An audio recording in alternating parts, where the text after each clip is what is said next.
Hey, what's going on, everybody? This is Jojo Kaiser here. I'm back with another storytime video for you guys today. Hopefully, you all are having yourselves a fantastic day. I know I am. And for today's story time, before I get on with today's story time, I noticed that the last meme compilation video that I made did really, really well in comparison to my YouTube channel, and I gained a couple of subscribers because of that. So I just want to say thank you all so much. And I may or may not make another meme compilation soon, and I may or may not be in the process of making one as I'm recording this video.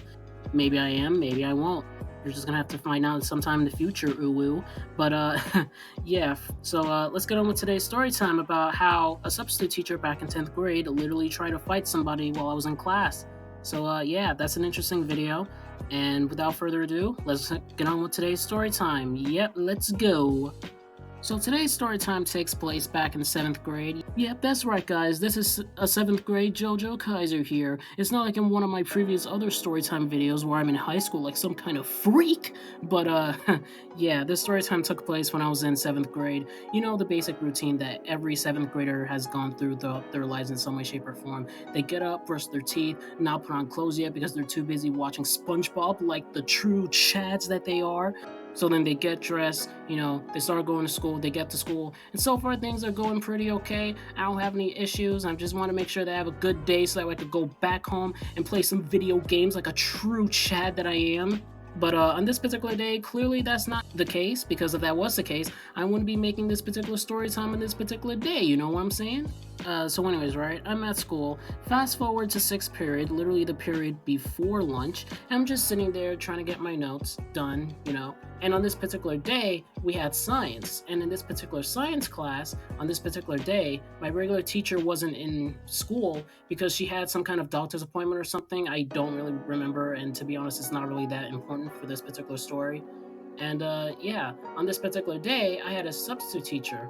And to describe you guys who this substitute teacher is, I'm not gonna give any names, but for the sake of the story, I'm just gonna call this guy Paul Blart, because somehow, some way, he looks like Paul Blart without the scooter, but for some reason twice as fat. I had no idea that someone can literally look like a land whale, but yeah, this is what this particular person looked like. And I just want to make it very, very clear, because I know some people on the internet don't like to take jokes very seriously. Obviously, I'm joking. I'm not trying to make fun of somebody based on what they look like in terms of their weight.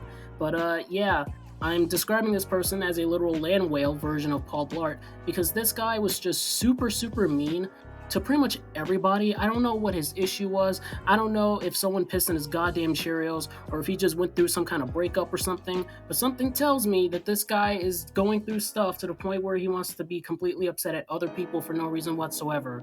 And on top of that, he's doing this towards kids, and I don't really understand what his purpose was for doing that, but that's the type of person he is. And that piece of detail is actually important for later on in the video, and you're about to hear why. So anyways, right, I'm in class just taking notes. A bunch of other students in the classroom are also taking notes. The substitute teacher, who for the sake of the story time, I'm just going to call Paul Blart, just to make things simpler, is just making things really, really annoying by constantly giving us death glares for no reason whatsoever. And like I said, something must have happened to him at home, because he's just pissed off about everything that we did. Like, it was just so dumb for him to just get upset at pretty much everything that we were doing, even if we were being quiet. It was just very, very annoying. But 20 minutes later, after class started, someone comes into the room, and for the sake of the story time, I'm just gonna call this person Stacy. And Stacy was a friend. Well, I mean, she wasn't necessarily a friend to me. I mean, I didn't hate her or anything like that, but we weren't necessarily like friends. I would say that for the most part, we were like acquaintances in some way, shape, or form. Like, yeah, it's a little bit weird, I know, but for the sake of the story time, to make things simpler, I'll just say that Stacy was a friend of mine, right? Stacy comes into class late. She walks over to Paul Blart and is like, I'm so sorry. I'm so sorry for being late. Something came up at home. I'm so sorry. I'll go to my seat right now. And to give you guys a little bit of detail as to who, Stacy was as a person, number one, she was the type of person that would always come in late. Like, she didn't necessarily have a good track record in terms of her attendance at school, but on this particular day, you can pretty much tell that, something was happening at home, and, there was a true reason as to why she came in late. And the second thing about Stacy is that, a week or so ago, before this story time took place, one of my friends, who was, I guess, friends with Stacy in some way, shape, or form, told me that, Stacy was going through some kind of divorce with with her parents and whatnot, and she was going through a lot of sadness and stuff like that, which, is a very, very like relatable thing that I'm pretty sure a lot of you watching this video may or may not relate to in some way, shape, or form. Now, before I continue on with today's story time, I just want to make it very, very clear that, the concept of, realizing that your parents are divorcing in one way or another is one of the most like serious situations any person can possibly go through. Like, it could have a really big part of their mental health in some way, shape, or form. It could have a really big impact on that particular aspect, and I'm fully aware of that. And another thing that I want to make very, very clear is that any jokes or comments that I make, regardless of this particular topic, regardless if I made videos about this particular topic either before this particular video or videos I make in the future, any jokes or comments I make are for the sake of entertainment purposes only, and I want to make that extremely clear. And I feel like this should be common sense on the internet, but seeing as though a lot of people on the internet, want to misconstrue pieces of information to try and make it seem like much bigger deal than it needs to be, again, any jokes or comments I make on this topic, regardless of the situation, or for entertainment purposes. I do not want to make fun of anybody in any way, shape, or form that has to go through serious stuff like this, and I really want to make that very clear. Now, without further ado, let's continue on. So anyways, right, my friend, Stacy is telling, the substitute teacher, Mr. Paul Blart over here, how she was late for coming into class and how she had to do stuff, rah, rah, rah, rah. And what Mr. Paul Blart over here tends to say next to Stacy is a little bit messed up, and it may or may not be a little bit triggering. So if you get really, really triggered when it comes to major like situations like this, whether or not you have any relationship issues, or if you relate to these particular topics in any way, shape, or form, I highly recommend leaving this video, because again, I'm not trying to trigger anybody in any way, shape, or form. I'm not trying to make fun of anybody in any way, shape, or form. I want to make that extremely clear, but this is word for word what Mr. Paul Blart said to, Stacy. So again, if you easily get triggered because of this, leave this video, watch something else. I will not be offended in any way, shape, or form if you leave this video. I want to make that very, very clear. So Mr. Paul Blart says, and I'm not kidding you, I don't care if both of your parents are dead. You have no right to be late to my classroom. Do you understand that, young lady? I will personally make sure that you go to the principal's office and get expelled for you being an idiot for being late to my classroom. I don't care what problems you're going through. You have no right to be late this time of the day in my classroom. Do you understand that, young lady? And as soon as he said that, Stacy, me, and everyone else in the classroom went completely jaw-dropped, because what this guy said was completely messed up. It was way out of line. And as soon as Paul Blart said that, I swear to God, Stacy started crying, hysterically crying after what this 50-something-year-old Paul Blart said to a 12-year-old. Right? And like I just said, this is a 50-something-year-old Paul Blart telling this to a 12-year-old girl. Who does that? What kind of substitute teacher does that? He's not even a real teacher. He's a substitute teacher at that matter. So imagine real quick a random person, right? A random 50-something-year-old guy, right, is telling something like this to your own daughter. Like, how completely messed up do you have to be of a human being to do something like that? That's extremely messed up, right?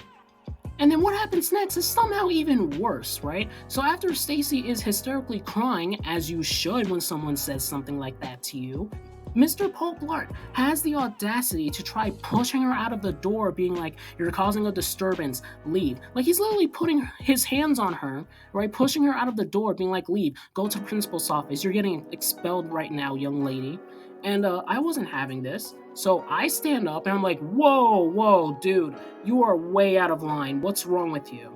And Paul Blart says, what did you say, little boy? And I'm like, first of all, I ain't no little boy. I don't know who you think you're talking to, but you're not talking to me like that. Second of all, how dare you, a 50-something-year-old man, straight up bullies a 12-year-old like that by saying stuff like that? How dare you do stuff like that? No, because I wasn't having it. I was so pissed off that, again, this 50-something-year-old Paul Blart is yelling at a 12-year-old girl about this type of stuff and saying stuff like that to her in the middle of class. Like, what's wrong with you? Are you serious?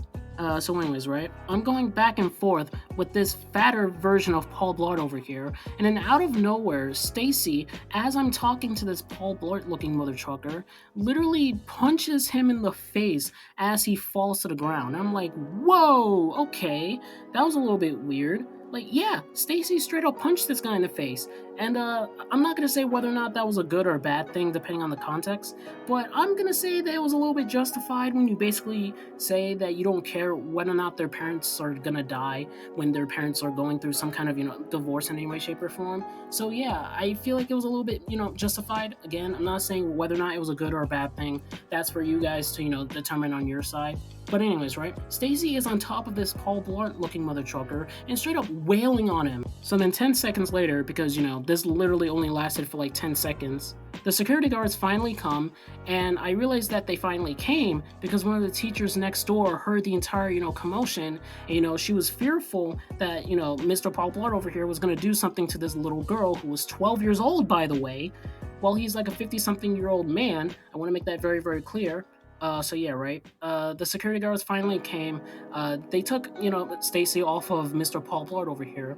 Paul Blart goes to, the nurse's office. So like 5 minutes before the lunch period started, I hear an announcement, say, "Hey, Jojo Kaiser, come into the main office. Jojo Kaiser, come into the main office." And I'm like, "Yep, here we go." Because like even then, I knew at that point that it was going to be the situation between my quote unquote friend Stacy over here, and, the fatter version of Paul Blart, and that entire situation that took place in class, right? So, anyways, I go into the principal's office. I sit down in front of the principal. The principal asked me, what was my side of the situation? What did I see? And I told the principal, well, I mean, there really wasn't like my side of the story. Like, all I basically said to this fatter version of Paul Blart, which, I didn't say that to the principal. I was like, well, I told his, substitute teacher that what he was saying to a 12-year-old student was completely messed up. It just didn't feel right, and I was arguing back and forth with him. Like, I didn't really do anything that big. I just basically witnessed my friend, my quote unquote friend, basically getting bullied by this 50-something-year-old man because of something that she's experiencing at home that she has no control over. And the principal was like, okay, I get it. We're going to do our own investigation about this. Thank you so much for, giving us your own inputs on, your opinion on the situation. I really appreciate it. We're going to look over on this particular situation. Thank you, right? That's basically like the long gist of it. So fast forward to lunch period, I get into lunch. My friends, asked me, what happened in the principal's office. I was like, nothing really that much. I just told them about, my side of the story. So fast forward the next day, and I come to find out that Stacy got 5 days of out of school suspension for hitting Paul Blart over here, which I felt like was a little bit unfair because this would have never happened if Paul Blart didn't say anything messed up to a 12-year-old girl. I just want to make that very, very clear. But I was like, you know what, that's fine. But weirdly enough, Mr. Paul Blart was not in the classroom, but a different substitute teacher. So I asked the new substitute teacher, which I'm not going to give a name because I don't really care and I don't really think it matters. What happened to Mr. Paul Blart? I mean, obviously I didn't say that. I was like, oh, what happened to our substitute teacher? And she tells me, or the new substitute teacher tells me that that guy no longer works at this particular school anymore. He got fired. And I was like, oh wow, really? And she was like, yep. Something must have happened yesterday, and he got in so much trouble with the principal, and he got fired. So yeah, that's pretty much the story about how a angry 50-something-year-old Paul Blart substitute teacher literally got fired for saying some of the most messed up things to a 12-year-old girl, which I feel like is rightfully deserved. Because I'm sorry, as soon as you say stuff like, oh, your parents don't mean anything to you, and it doesn't matter if they die, you have no right to come into my class late, blah blah blah, I'm sorry, but you can't just say that to a 12-year-old child in any fashion whatsoever. That's extremely messed up, and no student should ever have to experience a substitute teacher saying stuff like that to them. And yeah, moral of the story is don't say stuff like that to a 12-year-old student, especially if you're a 50-something-year-old Paul Blart like the substitute teacher was, because that's extremely messed up. And not gonna lie, he deserved to be punched. Like, seriously, I was really considering whether or not I should punch this guy in the face, but Stacy literally did it for me at like the last moment. So I kind of praise her for doing that. But I mean, that did result in her getting in trouble, which I don't think was, justified. But you know what? That's like whatever to me. Yeah, that's pretty much the moral of the story. And yeah, if you guys enjoyed this story time, please leave a like on the video and subscribe to the channel for more of my dumb content in the future. A link to all my social media pages will be down in the description below. And until next time, guys, this is JoJo Kaiser signing out. Peace.